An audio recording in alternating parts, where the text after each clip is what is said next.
इस वीडियो में हम रीजनिंग के कुछ अति महत्वपूर्ण प्रश्नों को सॉल्व करेंगे जो सभी परीक्षाओं के लिए उपयोगी है। पहला क्वेश्चन आप देखें, 5 का संबंध किससे 26 से तो हमको बताना 8 का संबंध किससे होगा। अगर आप यहाँ थोड़ा सा ध्यान दोगे तो आपको पता चलेगा जो 25 है, ओके, अगर मैं क्या कर दूँ, 5 है, 5 का स्क्वायर कर दूँ और उसमें 1 ऐड कर दूँ, कितना मिलेगा आपको 26। ओके, इसी प्रकार 8 है, 8 का आप स्क्वायर कर दो और उसमें भी आप 1 ऐड करो तो कितना मिलेगा आपको 65। ओके, 65 आपका ऑप्शन नंबर बी में है। ये भी आपको समझ में आ गया होगा। चलिए अगला क्वेश्चन देखते हैं। इस क्वेश्चन पे आप देखें, लेखक का संबंध किससे पुस्तक से, तो हमको बताना है यहाँ पे खालिस्तान में कौन सा वाला आपका यहाँ पे आएगा क्वेश्चन मार्क में। अगर आप थोड़ा सा ध्यान दोगे, पुस्तक से किस प्रकार से लेखक संबंधित है। लेखक क्या करता है, पुस्तक की रचना करता है। ओके, इसी प्रकार से हमको देखना है कि ऑप्शन यहाँ पे इसका मेल खा रहा है कि नहीं। अब आप देखिए, वास्तुकार है, क्या वास्तुकार की रचना भवन करता है? नहीं, भवन की रचना क्या वास्तुकार करता है, ये ऑप्शन हमारा गलत हो जाएगा। अब आप देखिए, कवि की रचना क्या कविता करती है? नहीं, हम बोलेंगे कि कविता की रचना कवि करता है। ओके, तो ये ऑप्शन भी हमारा गलत हो जाएगा। अब देखिए, कुर्सी है, ओके, अब देखिए क्या कुर्सी बढ़ई की रचना करता है? नहीं। ओके, क्या बढ़ई कुर्सी की रचना करता है? यस, हम बनाएंगे बढ़ई की कुर्सी बनाता है, इस प्रकार से बोल देंगे, लेकिन यहाँ पे बढ़ई क्या कुर्सी बनाता है? नहीं, ये ऑप्शन में गलत हो जाएगा। अब आप देखिए, यहाँ पे गीत है, संगीतकार है, क्या संगीतकार गीत की रचना करता है, गीत गाता है? हम बोलेंगे हाँ, गीत गाता है कौन? संगीतकार। ये वाला मेल खा जाएगा, हमारा आंसर ये हो जाएगा। ओके, आई होप कि ये भी आपको क्लियर हो गया होगा। चलिए अगला क्वेश्चन देखते हैं। अब आप यहाँ पे देखें, बी डी का संबंध 8 से है तो हमको जी एफ का संबंध बताना है किससे होगा। अगर आप यहाँ पे थोड़ा सा ध्यान दोगे, ओके, बी डी में कैसे 8 आए। अब अगर यहाँ पे नंबरिंग करूँगी, बी कितने नंबर पे आता है 2, डी कितने पे 4, अगर इन दोनों का आपस में गुणा कर दो 8 मिलेगा आपको। इसी प्रकार आप देखोगे यहाँ पे जी कितने नंबर पे आता है, 7 नंबर पे होगी, और एफ कितने नंबर पे 6। आप इन दोनों का भी गुणा कर दो, कितने मिलेगा आपको यहाँ पे 42 आपका आंसर आ जाएगा। आई होप कि भी आपको क्लियर हो गया होगा। चलिए अगला क्वेश्चन देखते हैं। इस क्वेश्चन में आपको देखना है, इसमें हमको क्या बताना है, अलग बताना है। एक 3 समान होंगे और एक असमान होगा, उसको हमको बताना है। सबसे पहले आप यहाँ पे पढ़िए, उत्तेजित होना, फलना फूलना, समृद्ध होना, संपन्न होना। आप यहाँ पे थोड़ा सा नोटिस करोगे तो आपको पता चलेगा ये सारे क्या है, ये विकास वाले हैं। ओके, ग्रोथ वाले हैं। ओके, फलना फूलना, समृद्ध होना, सफल होना। लेकिन उत्तेजित होना एक इमोशन है। ओके, एक यहाँ पे बोल सकते हैं इमोशन वाला है।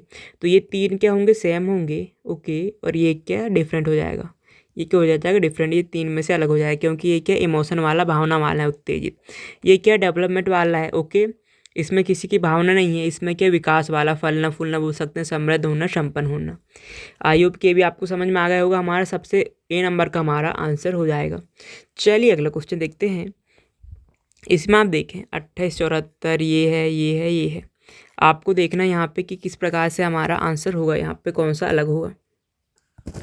अगर आप यहाँ पे सारे ऑप्शन को देखोगे तो ये 2 से भी क्या पूरी तरह विभाजित हो जाएगा, ये भी हो जाएगा, ये भी हो जाएगा, ये होगा लेकिन ये नहीं होगा। ओके, ये भी हो जाएगा, ये भी हो जाएगा। इस प्रकार हम बोल सकते हैं ये सारी संख्या, ये 3 है क्या 2 से विभाज्य है, लेकिन ये एक, ये वाला ऑप्शन नंबर सी वाला, ये विभाज्य नहीं हो रहा है, तो ये वाला अलग हो जाएगा और ये हमारा आंसर हो जाएगा। आई होप कि भी आपको समझ में आ गया होगा। चलिए अगले क्वेश्चन की ओर बढ़ते हैं। इस क्वेश्चन पे आप देखें, हमको बताना है यहाँ पे कौन सा अलग होगा। अगर आप यहाँ पे थोड़ा सा देखोगे, यहाँ पे ए के बाद सीधा कब बी आता है, बी को छोड़ के, बी के बाद क्या लिखा है यहाँ पे, सी को छोड़ के डी लिखा, डी के बाद क्या आता है, डी के बाद क्या आता है, ई आता है, एफ 2 लेटर छोड़ा, फिर जी लिखा। ओके, पहले क्या हो रहा है, पहले यहाँ पे देखिए, ए के बाद सीधे इसने बी लिख दिया, बी के बाद क्या सी को छोड़ा और डी लिखा, डी के बाद क्या आता है, ई एफ आता है, ई एफ को छोड़ के इसने जी लिखा। इसी प्रकार ई के बाद सीधा एफ आता है, एफ के बाद क्या आता है, एफ के बाद आता है आई। ओके, एफ के बाद के लिए आता है यहाँ पे, एफ के बाद क्या आता है, सॉरी यहाँ पे आता है जी, जी को छोड़कर इसने एच लिखा, एच के बाद क्या आता है, एच के बाद आता है आई जे को छोड़ा फिर इसने के लिखा। फिर यहाँ पे देखिए, ये पी क्यू के बाद पी लिखा है, जबकि पी से पहले क्यू आता है, तो ये वाला ऑप्शन हमारा पहले हम गलत लिख देंगे। इसी प्रकार एल के बाद एम आता है, एम के बाद क्या आता है, एन आता है, एन को छोड़ा उसने ओ लिखा, और ओ के बाद पी और क्यू आता है, पी क्यू को छोड़कर उसने क्या आर। ये 3 ऑप्शन हमारे क्या सेम है और एक इसमें अलग है, कौन सा है, ये ऑप्शन नंबर सी का, वही हमारा आंसर हो जाएगा। आई होप कि ये भी आपको समझ में आ गया होगा। चलिए अगला क्वेश्चन देखते हैं। इसमें हमको बताना है अंक 2 के सामने कौन सा अंक आएगा। सबसे पहले हम देखेंगे अंक 2 है कहाँ पर। हम देखेंगे अंक 2 यहाँ पर है, और हम ये साथ ही में ये भी देखेंगे कि इसके अन्य दो फलक पर कौन सा अंक दिया है। ओके, हम देखेंगे 1 4। 1 4 कहीं पे दिख रहा है क्या? हम देखेंगे 1 4 यहाँ पे दिख रहा है। 1 4 कॉमन हो जाएगा, और 2 के विपरीत में क्या हो जाएगा? 6। ओके, 6 के विपरीत में 2 बोल दो, ये 2 के विपरीत में 6 एक ही बात होती है। ओके, ये आपका आंसर हो जाएगा 6। आई होप कि भी आपको क्लियर हो गया होगा। चलिए अगला क्वेश्चन देखते हैं। आप यहाँ पे देखना है, यहाँ पे देखिए कार का संबंध गराज से, तो हमको बताना वायुयान का संबंध किससे होगा। अब यहाँ पे थोड़ा सा ध्यान दो, कार कहाँ पे रखते हैं? गराज में। तो वायुयान कहाँ पे रखते हैं? हैंगर में। ओके, हैंगर में रखते हैं। आई होप कि ये भी आपको क्लियर हो गया होगा। चलिए अगला क्वेश्चन देखते हैं। यहाँ पे आपको बताना है, यहाँ पे 61, यहाँ पे क्वेश्चन मार्क है, यहाँ पे इन दोनों को कुछ करके लाना है। ओके, तो मतलब इन दोनों कुछ करके यहाँ पे आया है। आप थोड़ा सा नोटिस करोगे, यहाँ पे ऊपर 6 और 5 है ना। अगर आप ये 6 है, 6 का आप स्क्वायर कर दो 36 मिलेगा, 5 का कर दो कितना मिलेगा? 25। आप इन दोनों को जोड़ लो 61 मिलेगा। इसी प्रकार यहाँ पे 4 3 है ना, 4 का स्क्वायर करो 16, 3 का स्क्वायर 9, इन दोनों को आप ऐड करो 25 आपको मिलेगा नीचे। यहाँ पे 2 का स्क्वायर करोगे 4, 7 का स्क्वायर 49, इनको जोड़ोगे कितना मिलेगा आपको? यहाँ पे 53। 53 आपका आंसर आ जाएगा। आई होप कि ये भी आपको क्लियर हो गया होगा। चलिए अगला क्वेश्चन देखते हैं। यहाँ पे आप देखिए 9 का संबंध किससे? 9 का संबंध 80 से, तो 100 का संबंध बताना है किससे होगा। थोड़ा सा नोटिस करना, अगर हम 9 का स्क्वायर कर दें तो कितना मिलेगा? 81। उसमें से आप एक अपने मन से घटा दो, कितना मिलेगा आपको? 80। इसी प्रकार 100 का स्क्वायर हम करेंगे तो कितना मिलेगा आपको? यहाँ पे 10,000 मिलेगा। उसमें आप अपने आप से घटा दो एक, अपने मन से कितना मिलेगा? 9,999। यही आपका आंसर हो जाएगा। और ये वीडियो का आखिरी क्वेश्चन है।